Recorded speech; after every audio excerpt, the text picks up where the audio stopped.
un podcast de Cooperativa. Una encuesta desarrollada por el Centro UC de la Familia y la Escuela de Trabajo Social de la Universidad Católica evidenció una tensión significativa en la crianza actual. Si bien la mayoría de los padres y cuidadores considera que los niños no deberían utilizar pantallas, en la práctica su uso es ampliamente extendido y forma parte de la vida diaria. Mi nombre es Jorge Lira y este es el Congreso Futuro. Hola, muy buenos días. Gracias por la invitación. Gracias por acompañarnos. Cuéntanos acerca de los bordes de este estudio primero. ¿Cómo fue la metodología o cómo es que enfocaron esta pregunta que se hicieron? ¿Cuánto usan los más pequeños dispositivos móviles? Bueno, son los resultados de una encuesta aplicada a 390 madres, padres o personas cuidadoras de niños, preguntando ahí tú la edad hasta los 6 años, ¿no? Ya. Niños que han cursan pre-kinder, kinder, hasta los 6 años. Y lo que buscábamos era conocer más bien la percepción de las madres, padres, cuidadores sobre el uso de las pantallas y después preguntarles sobre el tiempo destinado al uso de las pantallas. Ya, y ahí, ¿cuál es la percepción? Porque como dicen, una cosa es lo que se dice y otra cosa es lo que se hace, ¿no?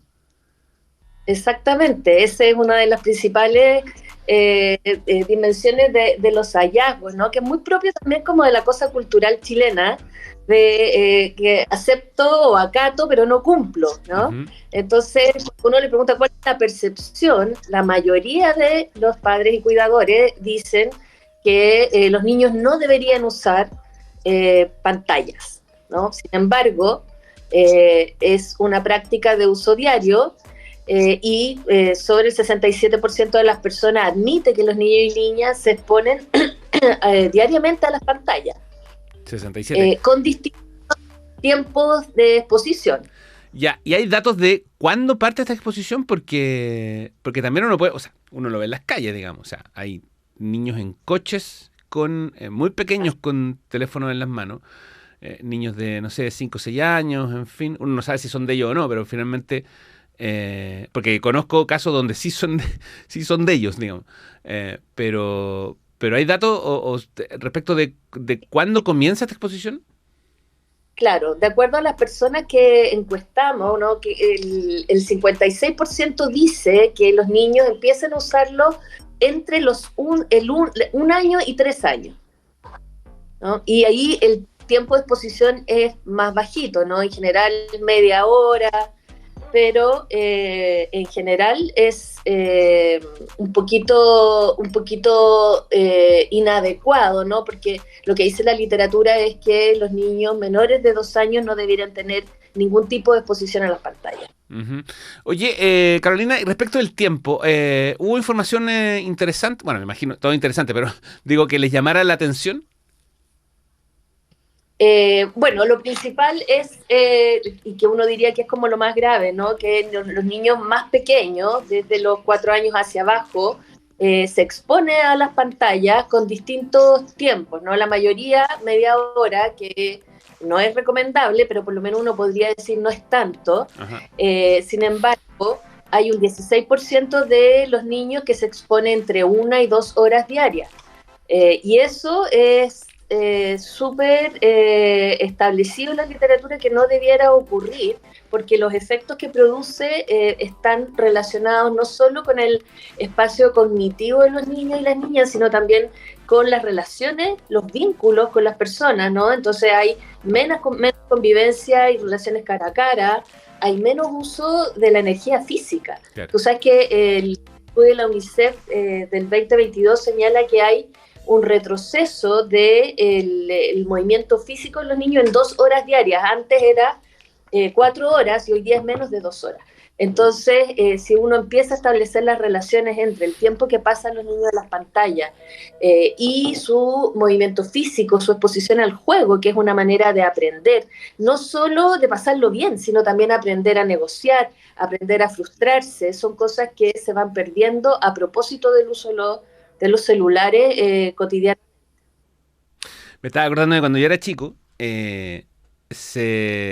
cuando yo era chico, digamos, harto años atrás, efectivamente a uno se le criticaba muchas veces porque veía mucha tele, por ejemplo. Esa era la exposición que teníamos nosotros a las pantallas. Pero eso era en la casa Claro. y en horario acotado, en la noche, si uno era, no sé, más pillo, y el fin de semana, en fin. Pero el resto del tiempo, claro, estaba en actividad. Sin embargo, no había consolas, en fin. Y hoy día eso está ahí en los bolsillos. Entonces, la pregunta es, no quiero comprometerte, pero porque se esbozaron algunos motivos por los cuales, porque uno entiende que le pasan un teléfono a la guagua o al niño para que se quede tranquilo, o para que mientras uno está haciendo algo, para tenerlo más o menos, qué sé yo, no sé, ocupado, comillas, viendo algo que supuestamente le entretiene, etcétera. ¿Hubo datos respecto de eso o eso queda para una investigación posterior? Mira, no hay datos específicos sobre las causas, pero ¿Ya? evidentemente uno puede establecer, yo te diría dos cosas bien importantes, ¿no? Una, que diría que es la más, que podríamos uno pensar en razones más estructurales, ¿no? Las familias hoy día se ven tensionadas por múltiples razones, porque tienen doble jornada, ¿no? Tienen que trabajar y tienen que hacerse cargo de las cosas del hogar, están súper tensionadas por sobrevivir, básicamente, ¿no? Uh-huh. Cuentas, cansancio mental, y entonces hay una necesidad como de no sumar además la tensión de tener que entretener a los niños. Y entonces no quiero justificar a la familia, pero sí entrar en una mirada un poco más comprensiva respecto a cuáles son todas las tensiones que agotan la capacidad de cuidado de la familia y son estresores. Y por otro lado, que es una tendencia mundial, ¿no? También los adultos estamos con una cierta adicción al uso de las pantallas. Y eso genera también, ¿no? Que al final uno le entrega una pantalla a un niño para también uno satisfacer esta adicción, que si no la problematiza se convierte en un problema. Uh-huh. Estamos conversando con Carolina Muñoz, ella es académica de Trabajo Social de la Católica, y participó como líder de una investigación que además sumó a otras áreas, ¿no? Académicos de la Facultad de Derecho, de la Facultad de Teología, y también del Centro UC de la Familia. Y que reveló estos datos que son bien interesantes, y esta además tensión que describía Carolina al comienzo, que es esto de que sí, no está bien que lo usen, pero igual se lo presto un rato. Y eso es algo que choca, además, Carolina, con esta ley que entró en vigencia, que ya está en régimen, de hecho. Algunos colegios ya la empezaron a aplicar, otros están ahí en los últimos detalles, sobre todo en términos de juntar reglamentos con la ley 21.801, que prohíbe el uso de dispositivos móviles de comunicación en establecimientos de educación, parvulario, básico y media. Pero claro, uno esperaría que esto se juntara con que los papás dijeran, bueno, vamos a tratar de criar a nuestro hijo con un acceso acotado. Pero resulta que si ya parten a los, no sé, 1 o 2 años, claro, ahí se les va a producir un problema, o puede que se les produzca un problema en términos de ir al colegio y no tenerlo en las manos, ¿no? Claro, claro. En el estudio que nosotros hicimos, que son niños menores de 6 años, en general el uso de los dispositivos es mucho menos en el aula, ¿no? Ya. Pero lo que hemos también discutido en el Centro de la Familia es qué pasa con esta prohibición que tú señalas.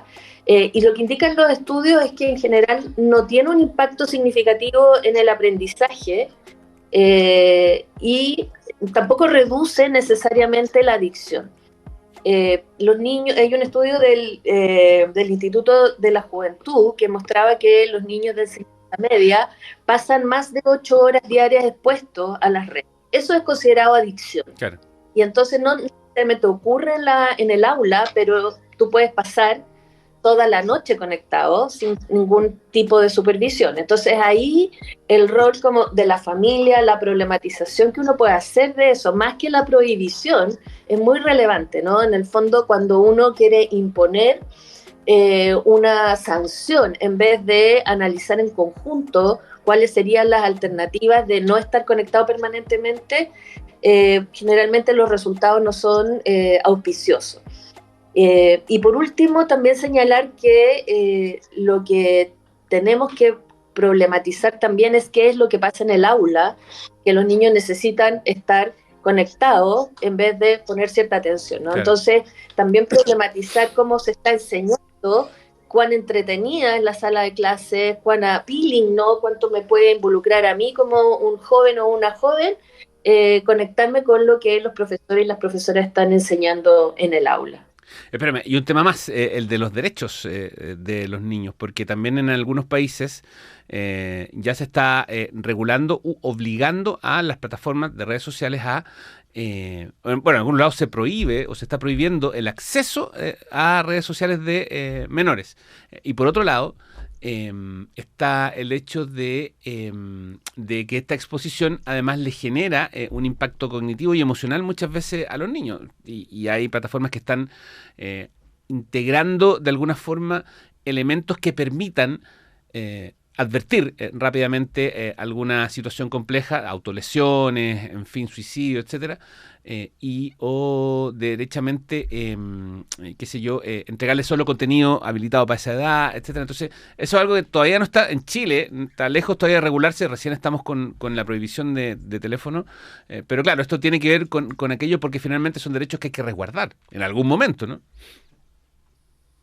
Mira, ahí yo creo que tú señalas un par de puntos bien importantes. En Brasil recientemente se proclamó esta ley, ¿no? Que regula más bien la causa, ¿no? Ajá. O sea, ¿por qué estamos por la imposición en quienes son, de alguna manera, entre comillas, las víctimas, en lugar de ir a ver quiénes son los que proveen un contenido que está diseñado para ser adictivo, un contenido que sigue cuáles son las preferencias de las personas para poder entregarle cierto contenido que es afirmativo, que te valora permanentemente de tal manera que tú te vuelves adicto a seguirlo. Entonces, en ese sentido hay que resguardar los derechos de los niños y las niñas protegiéndolos. Pero por otro lado, considerando que la diversidad de la población es súper amplia y que tenemos en América Latina y en Chile también una población que es muy vulnerable, tenemos que garantizar que también los niños puedan acceder a ciertos derechos digitales, ¿no? Porque el mundo nos va a exigir ciertas competencias para insertarnos en el mundo laboral. Entonces esa es una dicotomía súper importante de tener presente para no dejar excluidos a aquellos niños que, si no están en el colegio, eventualmente no tienen acceso, por ejemplo, a Internet, y por lo tanto, cómo la escuela también se hace cargo de proveer y garantizar esos derechos digitales para hacerte una persona competente en el mundo laboral cuando tú seas un adulto. Entonces, hay varias discusiones que no son blanco y negro, ¿no? Que no son excluyentes de acceder o no acceder, sino cómo accedo, cuándo accedo, con qué supervisión. Y en ese sentido, volviendo un poquito al estudio nuestro, una de las cosas que nosotros identificamos es que si bien hay un alto uso de la pantalla y disposición de los niños y niñas a las pantallas, el rol de los padres y los cuidadores es de cierto sentido como mediadores, ¿no? Ellos señalan y ellas señalan que siempre están presentes o están de alguna manera controlando el acceso, qué es lo que ven y qué es lo que no ven. Ese es un buen paso, no es el mejor.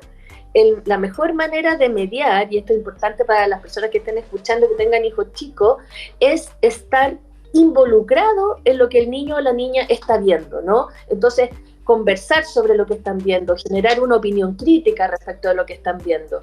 Y entonces, de alguna manera, esa es una forma protectora también de acceder a las pantallas.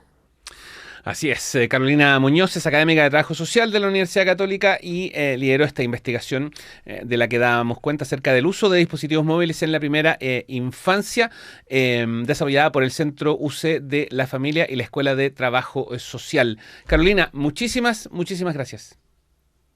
Encantada, que estés muy bien. Un abrazo, chao. Adiós. Se acabó.